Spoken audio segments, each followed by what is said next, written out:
Hello. I read this book. I have gospel music playing. I read this book and I have a lot of thoughts and feelings on it. I'm also parked at a church because the park I was going to park at put a bunch of no parking signs. So I'm here. If you think about it, this is not on theme at all. I shouldn't even make that joke. Anyway. Right. And this is my dog. Her name is Mocha. Sit down. I know. Okay. First thing, I have like 2 disclaimers. And I have a lot of notes because one thing about me is I will ramble. And I'm not saying this will help because I'll probably ramble, but hopefully it will. But one thing is, I knew that the book was going to be less watered down than the show. Like, I knew there was going to be a lot of stuff in it that was more drastic than what the show showed. Portrayed, that's the word. And I didn't watch all of the show before I read this. I watched some of it and a lot of clips. And I found the book and I was like, perfect, I can read the book and that'll get me to watch the show. And it would just be cool to own the book. But first thing, I read this book in like 3 or 4 days. It is a lot shorter than it looks. Like, you look at this and you're like, oh, thick book, but like let me open it.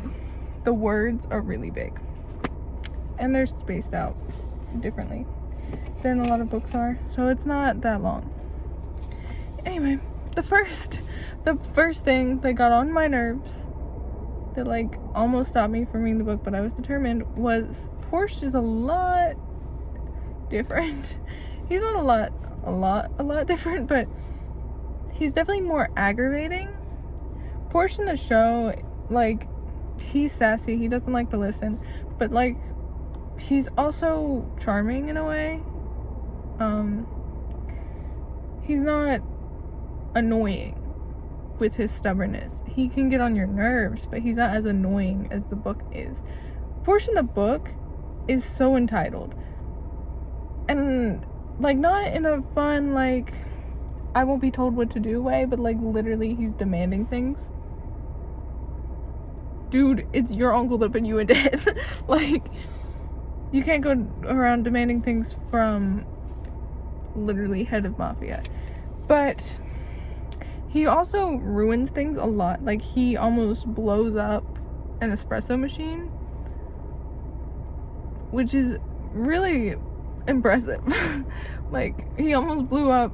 He literally did set it on fire. Simply because he didn't know how to use it and he didn't even try to ask or say to Kin, I don't know how to use this. I have no clue how to use this espresso machine. Like, I've never used one before. And I'm sure Kin would have just been like annoyed, but he still would have probably shown him how to use it. He also, like, there's one scene, the scene that got on my nerves the most is he pisses in a koi pond. And he says that he didn't know it was a koi pond, but why the fuck are you pissing everywhere? And the scene was like, oh, I need to get a bathroom, but I don't know where anything is. Ask someone. Ask anyone. I'm sure they all hate him at this time, but like, I'm sure they'll be like, it's there. I'm sure one person will tell him where the bathroom is. And if so, the ground is right there. You chose a pond? He also acts like his life isn't in danger at all with the mafia family. Like, he just lives his life, is extremely annoying, and then acts like he's not in danger at all. Which he's not in like that much danger with them, because I don't think Quarren wants him to die, like, kind of thing. But he doesn't really know that.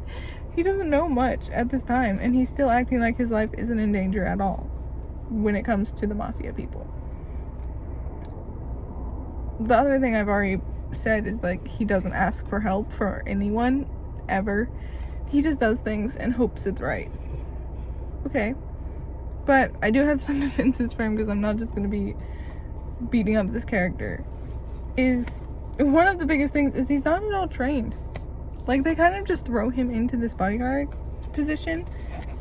Literally, I marked where he's recruited officially, and his main explanation for his job is help him with work documents, make sure he eats, help him get dressed, help him with his university assignments, fetch him what he wants, that sort of thing, along with keeping him safe and making sure no one can harm him.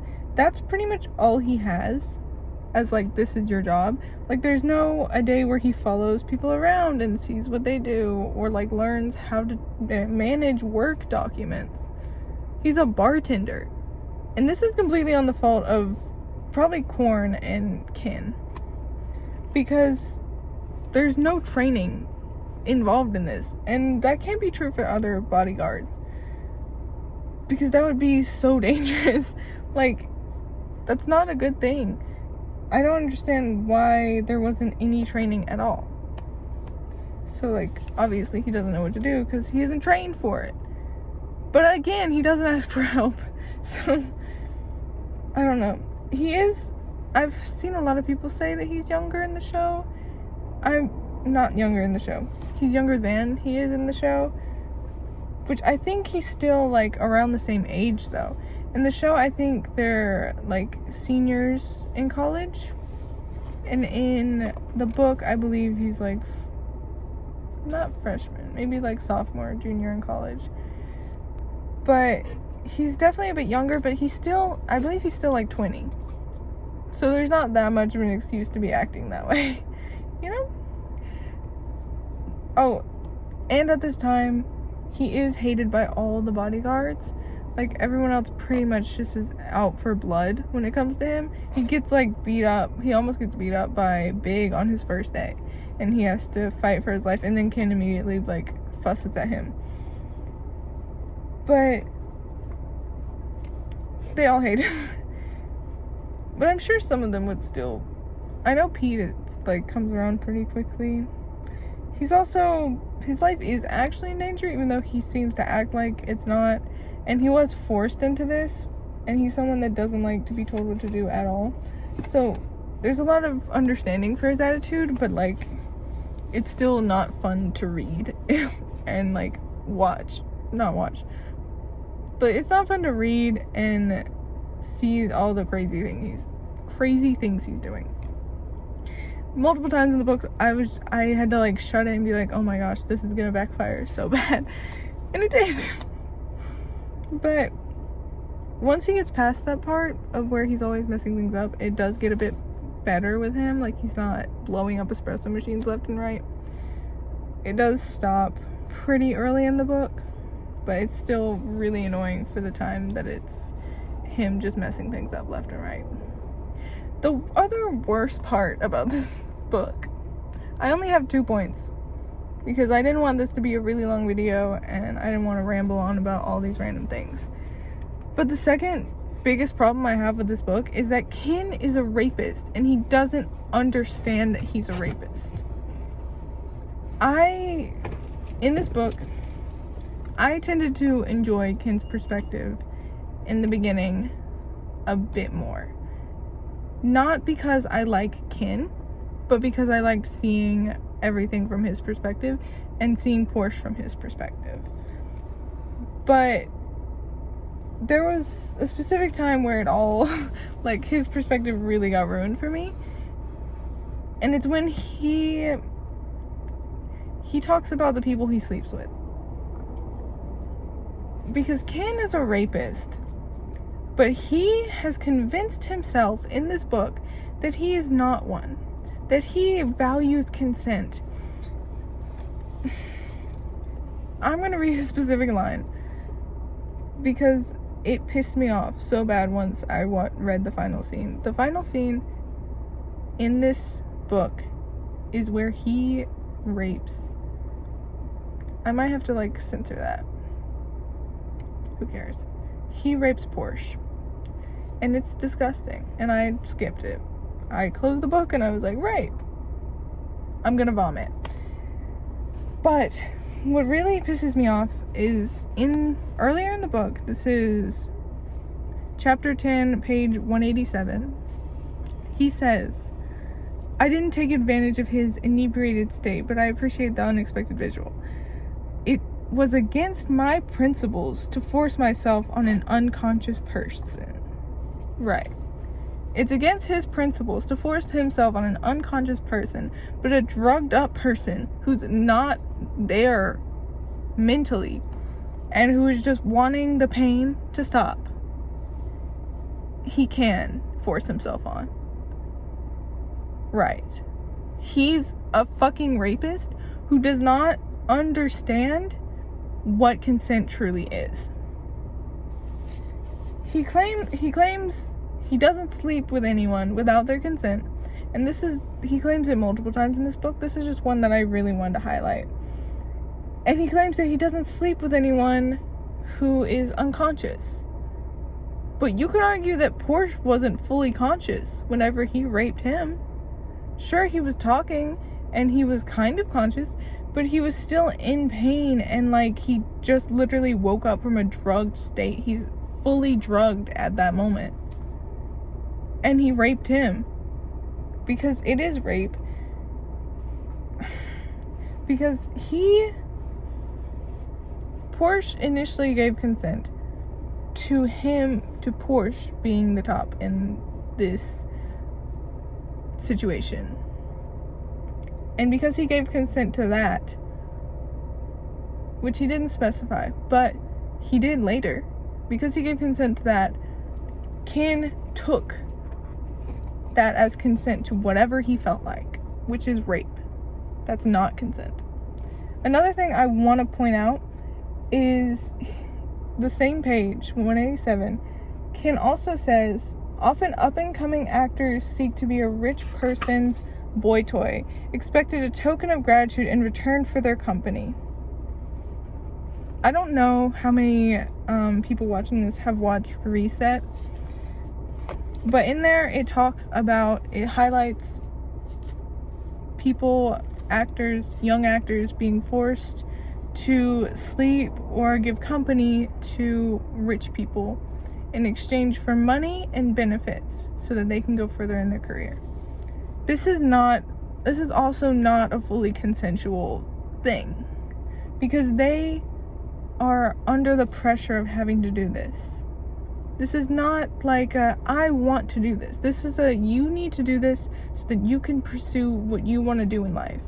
This is a desperation, wanting to be someone in the future and thinking of it as a sacrifice for the future. It's not a choice that they're like, yes, I want to do this.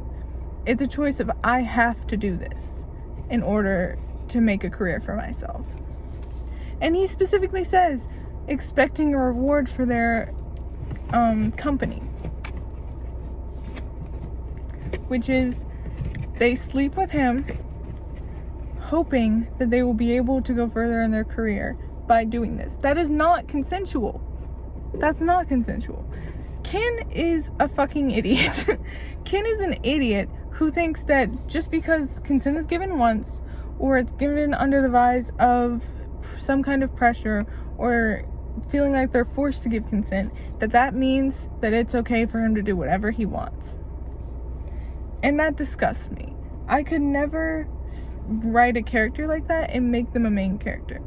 I'm not going at the writer for this because I truly don't know anything about them. I didn't research them. But it just pisses me off that this is a main character. And in a way it is more realistic because he's mafia. He's an awful person. They're never going to be good people. Through and through. They're never going to be completely great people. But it's still disgusting. It is still disgusting that he is this twisted, and I hope this is just the character's mindset and not the writer's. And I'm gonna end this on a positive note, because this book truly pissed me off so much, and I read all of it except for the last few pages because I'm not reading rape. That's disgusting. But one thing that I learned from this is that Appo could have had a sleeve, a tattoo sleeve, and they took that away. This is such a dumb thing to end this video on after I ranted about how disgusting Kin is. But there's nothing I want more than for live action Kin and Porsche. I wish it had Appo with an arm sleeve. Because in this book, let me find it.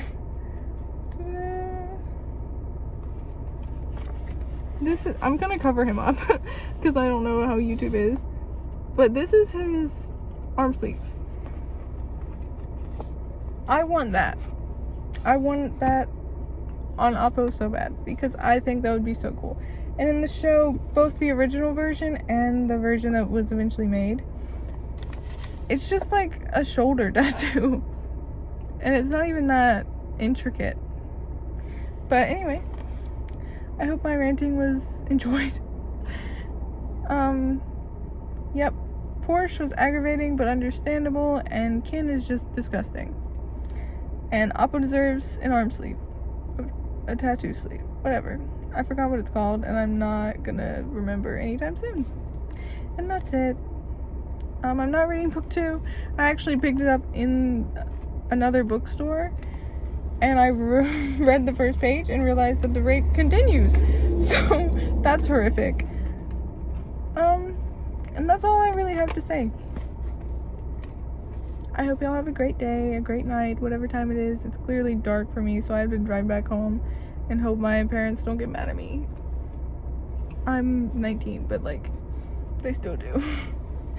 But I hope y'all have a great night, a great day, a great morning, good afternoon, good evening, and good night. Bye.